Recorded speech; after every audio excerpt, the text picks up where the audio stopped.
Selamat datang di channel Alur Donghua.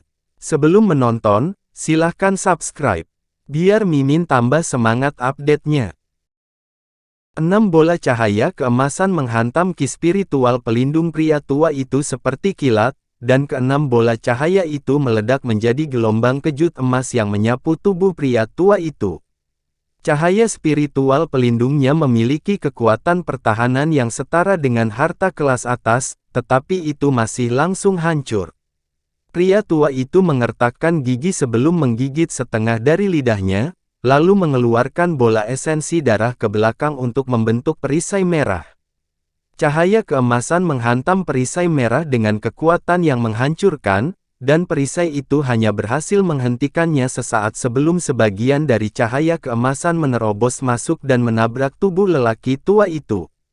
Pria tua itu merasakan semburan kekuatan yang sangat besar menabrak punggungnya, dan dia terpaksa terhuyung ke depan beberapa langkah dan memuntahkan beberapa suap darah hitam kemerahan saat kesadarannya terancam memudar. Tepat pada saat ini, Han Li tiba-tiba melangkah maju, dan tubuh kera raksasanya kabur sebelum muncul tepat di depan pria tua itu, diikuti dengan tangan emasnya yang terulur ke depan seperti kilat. Pria tua itu sangat terkejut dengan hal ini, dan dia segera mencoba menghindar, tetapi sudah terlambat. Jari-jari tangan emas itu terbelah sebelum terjun ke dada lelaki tua itu, muncul di sisi lain dengan hati terkunci di genggamannya.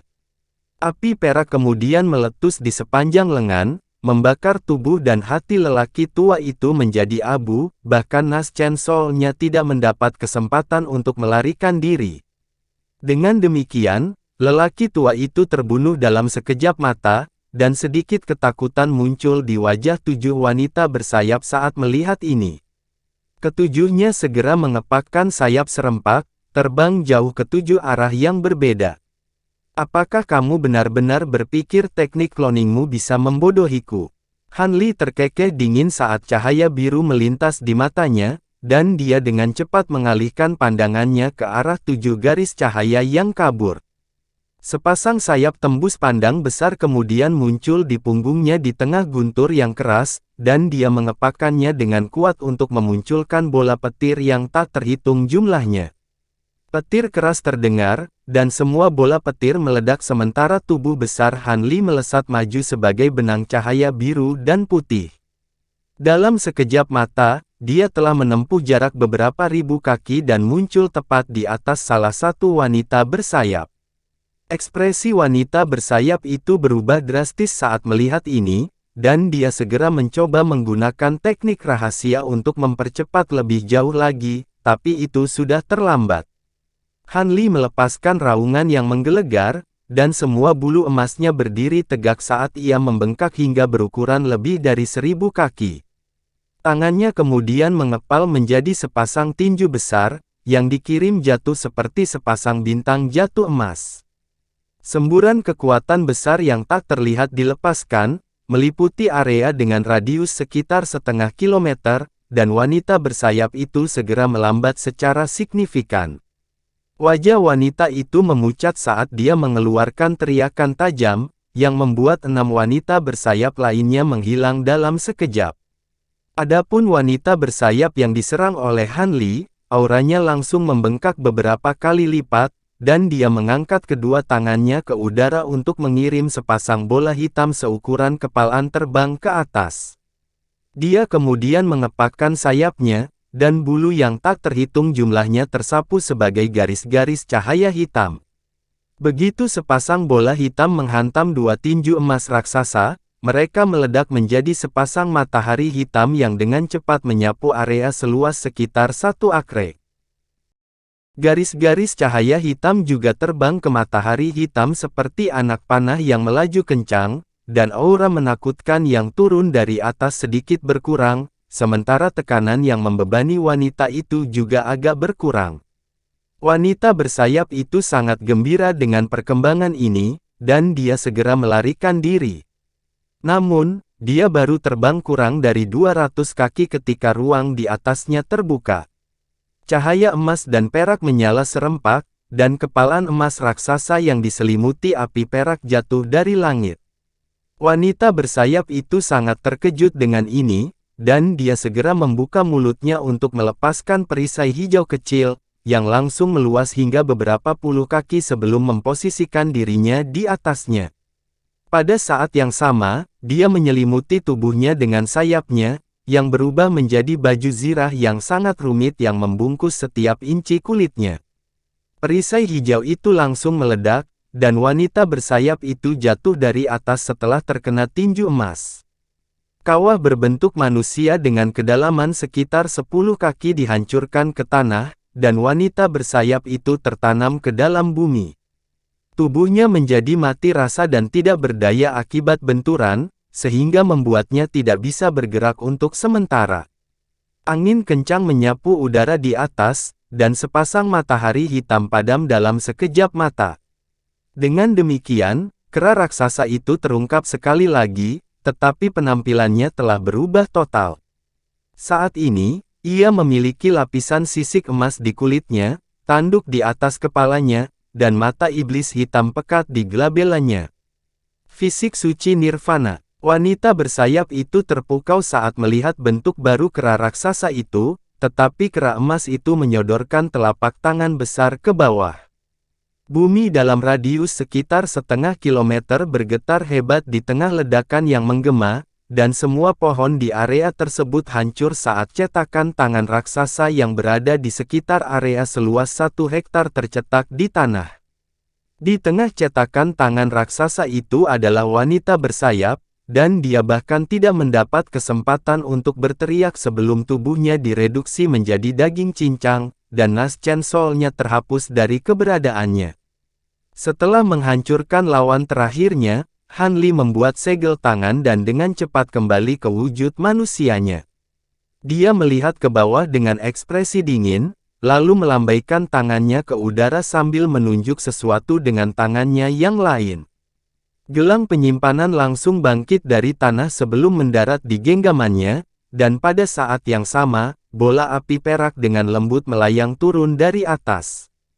Jenazah wanita itu langsung dilalap api perak dan dibakar menjadi kehampaan, sementara sosok humanoid hijau tiba-tiba muncul di samping Han Li sebelum menyerahkan gelang penyimpanan lain dan botol giok putih kepadanya. Ini adalah tubuh roh, yang dikendalikan oleh Kuer dan telah dikerahkan untuk melancarkan serangan diam-diam terhadap pria tua itu. Adapun tubuh emas provenance Han Li, yang telah ditarik kembali ke tubuhnya setelah dia mengadopsi fisik nirvana suci. Han Li dengan cepat memeriksa isi dari 2 gelang penyimpanan dengan indera spiritualnya sebelum menyimpannya di samping botol giok putih. Setelah itu, semburan cahaya keemasan meletus dari tubuhnya menyapu tubuh roh sebelum dia terbang menjauh sebagai seberkas cahaya. Pada kecepatan Han Li saat ini, jarak kurang dari 10.000 kilometer dapat ditempuh dalam sekejap mata.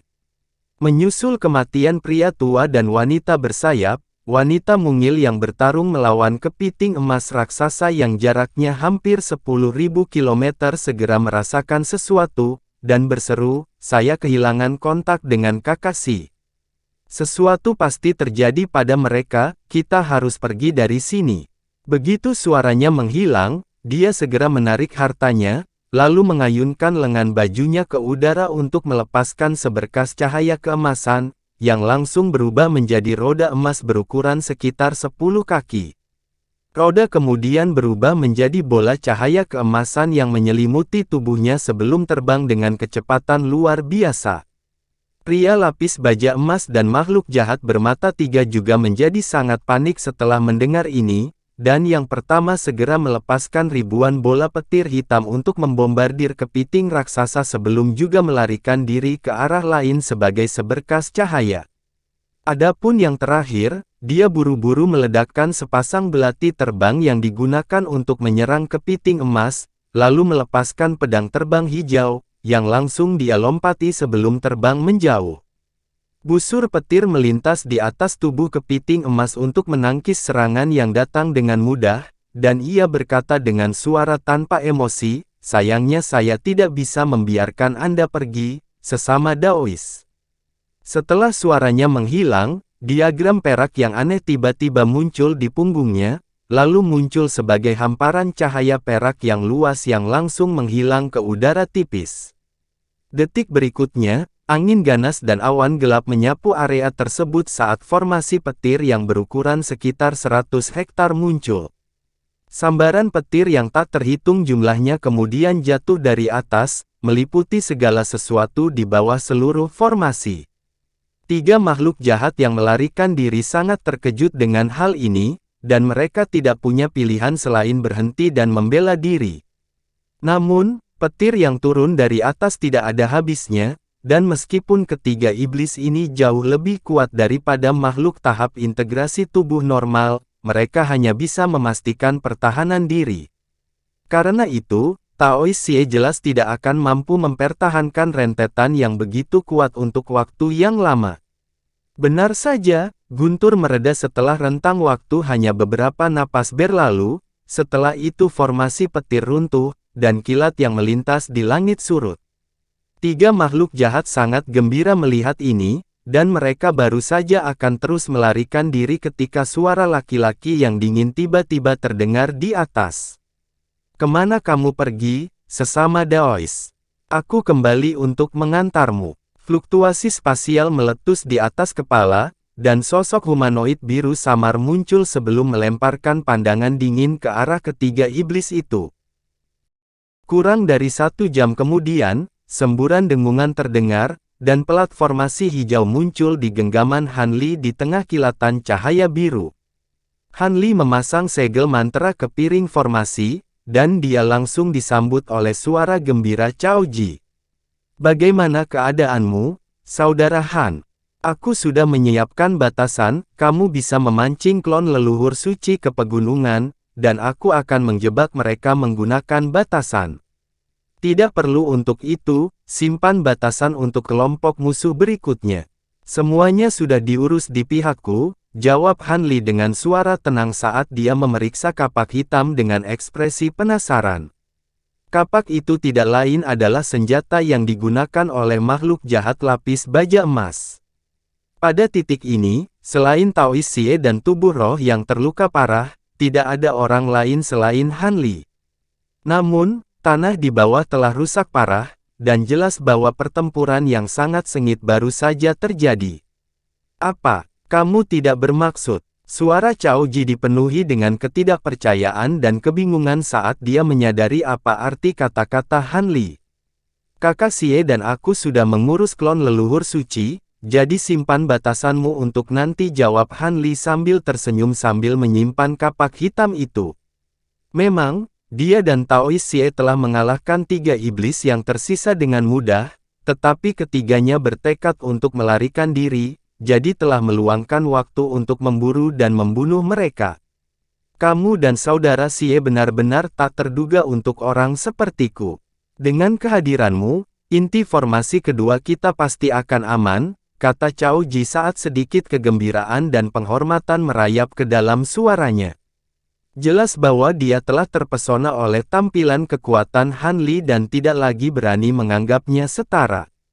Senyum tipis muncul di wajah Han Li, dan dia baru saja akan menanggapi ketika serangkaian petir tumpul tiba-tiba terdengar di atas. Cahaya putih kemudian mulai berkedip tak menentu di udara, diikuti semburan fluktuasi energi yang menyapu area tersebut. Hampir pada saat yang sama, teriakan alarm terdengar dari pelat formasi. Senyum Han Li menegang saat melihat ini, dan dia bertanya, "Rekan Taois Cao, apakah inti formasi pertama baru saja dihancurkan juga?" "Memang, itulah yang dikatakan pohon suci cadangan kepadaku, Saudara Han. Seperti yang diharapkan, klon leluhur suci itu telah mengejar ketiga inti formasi sekaligus," jawab Cao Ji dengan sedikit kepanikan. "Begitu. Kalau begitu, kemungkinan besar kita akan segera menyambut kelompok tamu kedua," Han Li terkekeh dingin menanggapi. "Kakak Han, kembalilah dengan rekan Taois Xie untuk beristirahat dan memulihkan diri. Jika lebih banyak klon leluhur suci tiba di inti formasi kita, hanya kamu yang bisa melawan mereka, jadi akan lebih baik mengambil waktu ini untuk memulihkan beberapa kekuatan sihir," saran Cao Ji. Itu ide yang bagus, rekan Taois Xie, dan aku akan segera kembali. Han Li setuju dengan anggukan. Setelah itu, dia menyimpan platformasinya dan pergi bersama Taois Xie, langsung menuju ke tengah pegunungan. Di lokasi pertempuran mereka yang baru saja terjadi, tanaman hijau subur tiba-tiba mulai tumbuh di seluruh bumi yang rusak parah. Pohon yang tak terhitung jumlahnya tumbuh dengan sangat cepat, membentuk hutan besar yang menghapus semua tanda pertempuran yang baru saja terjadi. Kurang dari setengah hari kemudian, semburan gemuruh tiba-tiba terdengar puluhan ribu kilometer jauhnya, diikuti semburan ki hitam muncul di kejauhan sebelum langsung menuju ke pegunungan. Di dalam awan ki hitam ini ada aula pegunungan hitam pekat, di atasnya ada platform tempat 7 makhluk jahat dengan pakaian berbeda berdiri dan berkomunikasi satu sama lain. Ketujuhnya mengeluarkan aura yang sangat kuat, jelas menunjukkan bahwa mereka juga bukan Raja Iblis biasa. Pak Tua Si dan yang lainnya benar-benar tidak berguna, kedua kelompok kita telah berhasil, namun tidak ada kabar sama sekali dari mereka. Sekarang kita harus mengurus bisnis menggantikan mereka. Seorang pria jahat kekar dengan cahaya biru memancar dari seluruh tubuhnya menggerutu dengan suara tidak senang. Dalam hal kekuatan, kelompok rekan Taois Si tidak kalah kuat dari kita bertujuh. Jika tidak, mereka tidak akan ditugaskan untuk menghancurkan inti formasi sendiri. Kemungkinan besar mereka telah terjebak oleh semacam pembatasan yang kuat, dan itulah mengapa mereka masih belum berhasil, jawab seorang wanita cantik dengan gaun megah. Kedua kelompok kita telah berhasil dengan mudah, itu masih merupakan tanda ketidakmampuan bahwa mereka masih belum menyelesaikan tugasnya, balas pria jahat kekar itu. Akan bagus jika mereka benar-benar terjebak, aku hanya khawatir mereka mungkin telah jatuh ke tangan musuh yang kuat. Jika memang begitu, maka kita juga harus berhati-hati, kata seorang pria tua berambut kuning. Tentunya itu tidak mungkin. Dengan kekuatan mereka, setidaknya pasti dapat memastikan pertahanan diri selama mereka tidak bertemu dengan makhluk tahap Grand Ascension. Adapun mengapa kita tidak dapat melakukan kontak dengannya, itu kemungkinan besar karena efek dari formasi ini, kata wanita berbaju istana dengan senyum. Bagaimanapun, orang-orang yang menjaga batasan ini mampu menghalangi Pak Tua Si dan yang lainnya, jadi tidak ada salahnya untuk melanjutkan dengan hati-hati, lanjut pria tua itu tanpa ekspresi. Baiklah, kalau begitu mari kita tetap waspada, makhluk jahat lainnya menimpali, dan semua orang mengangguk setuju. Pria tua berambut kuning itu baru saja akan mengatakan sesuatu, ekspresinya tiba-tiba berubah drastis, dan segera mengalihkan pandangannya ke atas. Ada apa, rekan Daois Ji? Pria jahat kekar itu tidak bisa tidak bertanya. Namun, sebelum lelaki tua itu memiliki kesempatan untuk menjawab, ledakan fluktuasi energi yang sangat menakutkan meletus di udara, dan penghalang cahaya biru muncul sebelum turun dari atas seperti jaring raksasa. Semuanya, awas! Pria tua itu berteriak ketika dia berubah menjadi elang kuning besar, yang mengepakkan sayapnya dengan kuat dan terbang menjauh dari aula sebagai bola cahaya kuning. 6 makhluk jahat lainnya juga sangat waspada dan tersebar ke berbagai arah. Penghalang cahaya biru yang turun dari atas berukuran lebih dari 100 hektar dan jatuh dengan kecepatan yang mencengangkan. Dalam sekejap, menyapu 4 makhluk jahat yang tidak berhasil melarikan diri dari jangkauannya. 3 makhluk jahat yang melarikan diri tepat waktu segera mulai melepaskan serangan untuk menyelamatkan rekan mereka, tetapi dalam sekejap penghalang cahaya menyelimuti keempat makhluk jahat itu berubah menjadi bola cahaya raksasa sebelum terbang menjauh dan menghilang ke kejauhan. 3 makhluk jahat di luar sedikit goyah saat melihat ini sebelum mengamuk dengan amarah, dan berangkat mengejar, tetapi fluktuasi spasial tiba-tiba meletus dari atas sekali lagi, dan 2 sosok, 1 emas dan 1 biru, muncul langsung di depan ketiganya. Dengan demikian, ketiga iblis itu terpaksa berhenti, mereka menilai sepasang sosok humanoid dengan ekspresi waspada. Dua orang yang baru saja tiba tidak lain adalah Han Li dan Tao Xie, dan yang pertama berkata dengan suara dingin, melihat kalian bertiga berhasil lolos dari pembatasan, aku akan mengirimmu sendiri. Yakinlah, kami akan menjaga temanmu juga setelah kami menempatkan kalian bertiga untuk beristirahat, jadi kamu tidak akan kesepian. Begitu suaranya menghilang, Han Li meletakkan tangannya di atas kepala, dan Nas Chen Sol berwarna keemasan muncul. Setelah itu, 5 bola cahaya emas terbang keluar dari tubuhnya sebelum berubah menjadi 5 proyeksi, terdiri dari kera raksasa, burung phoenix berwarna-warni, burung perak, burung merak, dan naga emas. Nas Chen Sol menyapukan tangan ke udara, dan 5 proyeksi roh sejati menghilang ke dalam tubuhnya. Ledakan keras terdengar, dan Han Li serta Nas Chen Sol menghilang bersamaan di tengah kilatan cahaya keemasan, hanya untuk digantikan oleh sosok humanoid yang besar. Seluruh tubuh sosok humanoid itu berwarna emas berkilauan, dan keseluruhan kulitnya ditutupi lapisan sisik emas. Ada satu tanduk biru di kepalanya, dan mata iblis hitam pekat di glabelanya. Han Li telah melepaskan Holy Nirvana fisiknya sejak awal, sementara Tao Xie juga mengadopsi bentuk kepiting raksasa aslinya di tengah kilatan petir perak.